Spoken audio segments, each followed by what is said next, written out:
Hello everyone, welcome है आपका इस वीडियो में। आज हम ज्योमेट्रिक प्रोग्रेशन की प्रॉपर्टी 8 स्टडी करेंगे।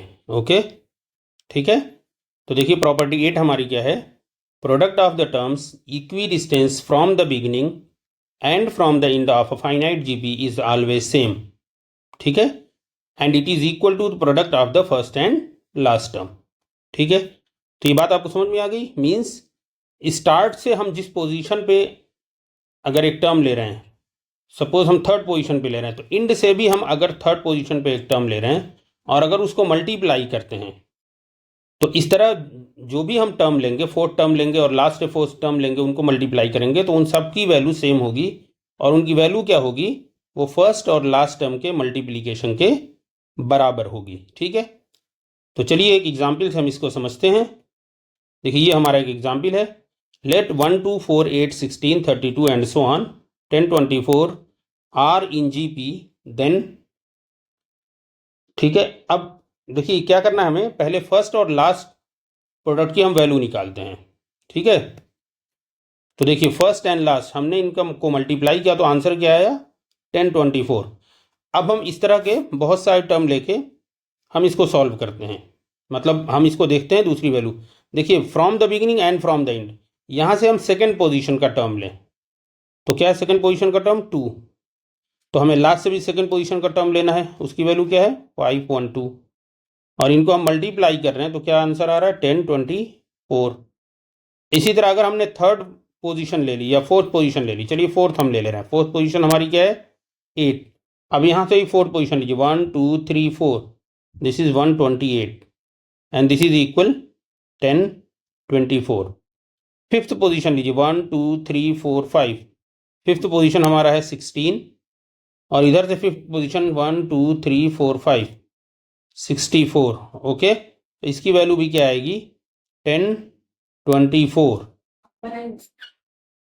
ठीक है, तो इस तरह जब भी हम कोई टर्म लेंगे, सपोज इधर से हमने 7 टर्म लिया 1 2 3 4 5 6 7 64 है। इधर से लीजिए 1 2 3 4 5 6 7 16 इंटू 64, 16 इंटू 64 ये भी क्या आएगा, देखिए 16 इंटू 64। तो आप चाहे इसको इधर से लिखें ऐसे लिखें, चाहे 16 इंटू 64 कहें या 64 इंटू 16 कहें, दोनों एक ही बात है। तो दैट मीन्स हम सिंपल बात है कि इधर से जिस पोजीशन पे अगर हमें एक टर्म मिल रहा है, उधर से भी हम सेम पोजीशन पे हम आएंगे और उन दोनों को मल्टीप्लाई करेंगे। तो इस तरह जितने भी टर्म हम चूज करेंगे उन सब की वैल्यू सेम होगी। देखिए ये सारी वैल्यू सेम होगी और ये वैल्यू क्या होगी, तो फर्स्ट और लास्ट टर्म की मल्टीप्लीकेशन के बराबर होगी। ठीक है, जैसे देखिए सेकेंड टर्म हमने, थर्ड टर्म हमने नहीं लिया, तो थर्ड टर्म भी ले लीजिए। यहाँ पे देखिए 4 इंटू थर्ड टर्म, इधर इधर से थर्ड टर्म 256। तो इसको आप देखिए, इसको भी आप मल्टीप्लाई करिए, क्या आ गया 10 24। तो यही बात है कि जो भी टर्म आप चूज करिए, जो भी पोजीशन इधर से भी और इधर से भी, उन दोनों को मल्टीप्लाई करेंगे तो हमारा आंसर सेम होगा और वो फर्स्ट और लास्ट के मल्टीप्लीकेशन के बराबर होगा। ठीक है, तो चलिए एक दूसरा एग्जाम्पल भी हम ले लेते हैं। सेकेंड एग्जाम्पल हम चूज कर लेते हैं। लेट 1 3 9 27 81 243 और इसके बाद क्या आएगा 729 और एक और ले लीजिए आप, टर्म क्या आएगा 2187 आर इन जीपी देन।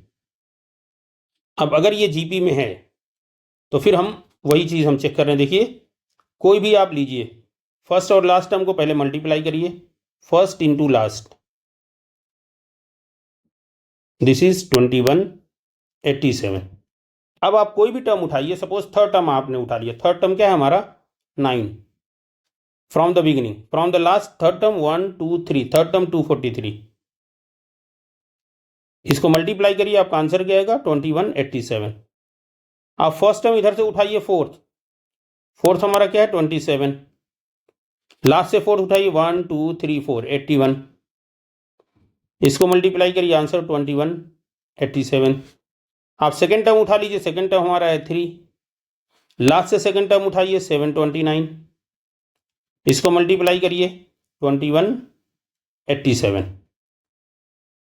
ठीक है, तो बस यही चीज़ इस प्रॉपर्टी में यही बात बताई गई है कि जब भी हम, एक तो यह है कि फर्स्ट और लास्ट टर्म का जो मल्टीप्लिकेशन होगा वो किसके इक्वल होगा, वो जो भी हम पोजीशन पे हम एक टर्म लेंगे और उस पोजीशन को हम लास्ट टर्म मतलब बिगिनिंग से भी और लास्ट से भी अगर सेम पोजीशन के टर्म को हम मल्टीप्लाई करेंगे तो उनका आंसर हमेशा सेम होगा और इसकी वैल्यू फर्स्ट और लास्ट टर्म के बराबर होगी। तो देखिए दोनों एग्जाम्पल में आपको बात समझ में आ गई होगी।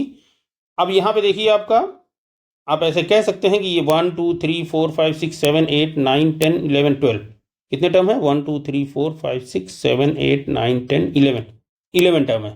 तो यहाँ पे आपको इधर से 1 2 3 4 5 6 टर्म, 1 2 3 4 5, अब ये देखिए 6 टर्म यहाँ पे क्या आ रहा है, 32 आ रहा है। इधर से भी तो 32 को भी आप मल्टीप्लाई करेंगे, इधर से मल्टीप्लाई करिए 32, 6 टर्म इधर से 6 टर्म लीजिए 32 इंटू 32 भी आप चेक करेंगे, अगर 32 इंटू 32 तो इसकी वैल्यू भी 1024 ही आएगी। ठीक है, इधर से आप 7 टर्म 8 टर्म ले लीजिए, 1 2 3 4 5 6 7 8 टर्म, 8 टर्म 128। अब इधर से आइए 1 2 3 4 5 6 7 8, तो 128 इंटू 8 इसकी वैल्यू भी 1024 ही आएगी। देखिए 128 इंटू 8, ठीक है। तो आप चाहे इधर से जिस टर्म तक जाइए उतने ही टर्म तक आप इधर से भी काउंट करेंगे और उन दोनों टर्म को जो आप मल्टीप्लाई करेंगे तो आपका आंसर सेम आएगा और उसकी वैल्यू क्या होगी, फर्स्ट और लास्ट टर्म के मल्टीप्लिकेशन के बराबर होगी। उम्मीद है आपको ये वीडियो समझ में आ गई होगी, ये प्रॉपर्टी बहुत अच्छी तरह आप समझ गए होंगे। तो इसी तरह की और वीडियोस के लिए चैनल को सब्सक्राइब करिए, अपने साथियों को शेयर करिए। मिलते हैं अगली प्रॉपर्टी के लिए नेक्स्ट वीडियो में, तब तक के लिए गुड बाय।